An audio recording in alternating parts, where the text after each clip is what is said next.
Hey guys, happy to be here again with Aki from dlcBTC. Yeah, can you quickly tell us who you are and what dlcBTC is? Yes, so we make what we call a safer wrapped Bitcoin. So there are several wrapped Bitcoin providers. Typically, it's been WBTC. Now Coinbase has CBBTC, etc. But there's different ways of wrapping, and there's kind of two main categories. One is using a custodian. So WBTC, the custodian is BitGo. You send Bitcoin to BitGo. They give you this wrapped token. The problem is it's centralized. And of course, Bitcoin is the most decentralized asset. If you send it to one place, you lose some of that security benefit. And we've recently seen issues with WBTC related to that. The other approach is bridging. So for example, TBTC, there you have a series of nodes. You have, in their case, 60 nodes. You send the Bitcoin to 60 nodes, but then you are also not on Bitcoin security. You're on the TBTC security. So you have also lost the benefit of the Bitcoin network. In our system, we're unique because we use a technology that's already built into Bitcoin called the DLC, a Discrete Log Contract, which was added 3 years ago with the Taproot upgrade.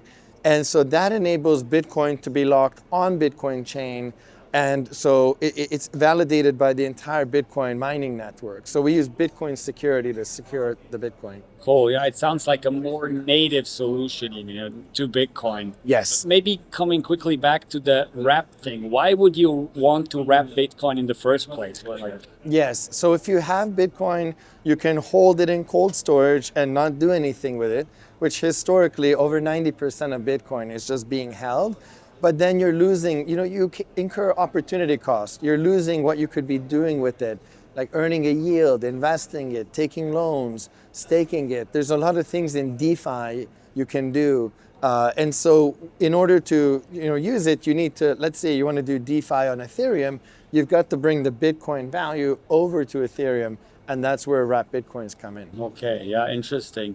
And maybe now, why are you using these DLCs? Is it like the best technology out there, or is it like the most developed one, or why are you using it specifically? Yeah, so it's the only technology that actually exists inside Bitcoin L1. Because if you add like a new chain, a lot of people will add like a new chain or a new set of nodes, but then you're not going to recreate the Bitcoin mining network. That's the whole point of Bitcoin, is the strength and the security of that network. And so the only way to basically really leverage that security is through something that already exists in Bitcoin. And there's a lot of new ideas for new technologies, but they don't exist yet. And so we chose DLCs because it's pretty much the only, it's not a smart contract, but it's kind of a discrete log contract is the only programmable interface you have in Bitcoin that can do something like this. Oh, interesting, yeah. And do you already have a working product? Like, is it out in the open, or is it still just theory? Yes, actually, so a few months ago, we launched on the first chain Arbitrum.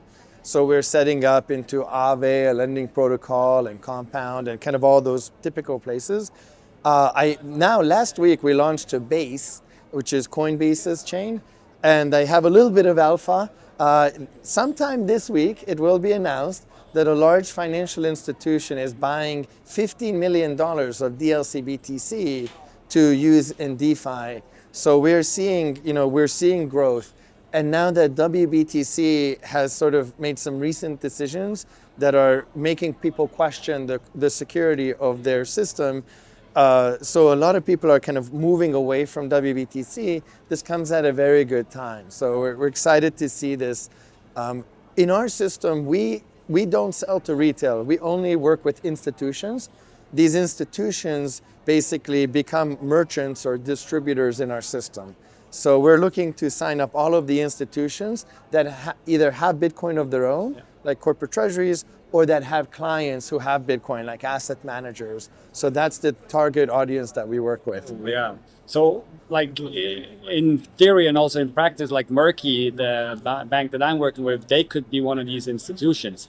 So, can you take us through a quick example on how that would work, and then also what the client and maybe the bank would benefit from benefiting from integrating with DLCs? Yeah, definitely. So I'll give you an example. Amber Group, which is a large kind of market maker, OTC disk, they were our first merchant. So they went through this process. It is free, by the way, to become a merchant. We just have a whitelisting process where there's a KYB. The merchant must have some sort of banking license, or must be a regulated entity. There's a legal contract they sign, but it is free to register as a merchant. And so we go through that process, and then they get whitelisted. And now Amber is able to fulfill requests for dlcBTC. So for example, for this $50 million purchase, they're buying it from Amber, and Amber's charging a fee to provide that OTC. So that's one kind of main use case.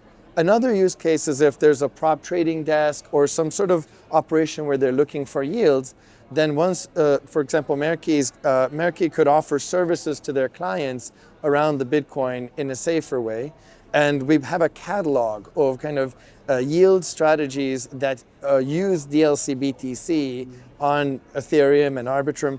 We're not a financial advisor, so we cannot recommend strategies, but we can give a list of the protocols that have chosen to list dlcBTC, and then Merki could, assemble kind of strategies, options, and kind of different derivative strategies from those. And the receivers of these strategies, that could be the end client, which could be a private client on our side. That's how I exactly. And so you can extend these services to your clientele, and of course, take fees for providing the service. Cool. Sounds very interesting. Thank you, Aki. Yeah, thanks for having me.